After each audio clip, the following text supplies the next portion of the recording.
એક વિધાનસભા જીતી ને એ બી છેતરીને, એ બી લુચ્ચાઈ કરીને છેતરીને વાત કરી છે. હવે પછી શું ચેતરભાઈ વસાવા આમ આદમી પાર્ટીમાંથી છેતરીને સીટ જીતી હતી? ડેડિયાપાડામાંથી જે ચેતરભાઈ વસાવા આવે છે, શું આમ આદમી પાર્ટી સીટ છેતરીને જીતી હતી?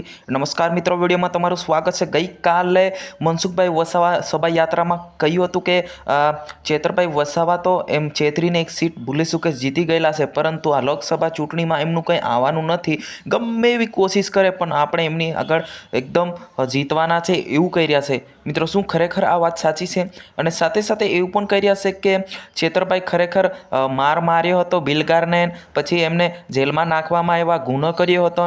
અને સાથે સાથે એવું બી કહી રહ્યા કે ચેતરભાઈ વસાવા આવી જ રીતના બોલશે ને તો ફરી એમને નર્મદા જિલ્લામાં પ્રવેશ નહીં મળે એવું પણ કહી રહ્યા છે. એક બાજુ જોવા જઈએ તો સાંસદ મનસુખભાઈ વસાવા પણ ખૂબ સારી તૈયારી સાથે મહેનત કરી રહ્યા છે. એક બાજુ ચેતરભાઈ વસાવા પણ મહેનત કરી રહ્યા છે અને સાંસદ મનસુખભાઈ વસાવા એવું કહી રહ્યા છે કે ભાઈ ચેતરભાઈ વસાવા કંઈ ના આવે અમારી આગળ, કેમકે અમે છેલ્લા 7 ટર્મથી જીતતા આવ્યા છે અને જિલ્લા પંચાયત, તાલુકા પંચાયત અને સાથે બૂથ પર અમારી સરકાર છે.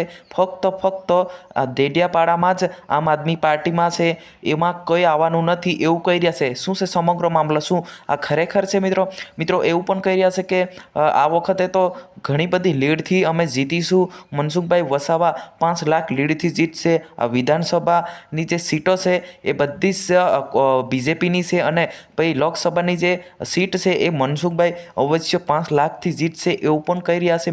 મિત્રો આને લઈને તમારે શું કહેવું છે કોમેન્ટ બોક્સમાં અવશ્ય જણાવજો, કેમ કે આપણે ગુજરાતના અને ભારતના અવારનવારના નવા વિડીયો બતાવતા હાલ ચૂંટણીનો માહોલ છે અને ચૂંટણીમાં ખૂબ લોકો મહેનત કરી રહ્યા છે પોતપોતાના પાર્ટીઓ સાથે, અને સાથે સાથે આ રાજકારણ ગરમાયું છે અને વધારે જોવા જઈએ તો ભરૂચ પર જ વધારે રાજકારણ ગરમાયું છે અને ખૂબ ભારી સંખ્યા સાથે ત્યાં આગળ લડાઈ ચાલવાની છે.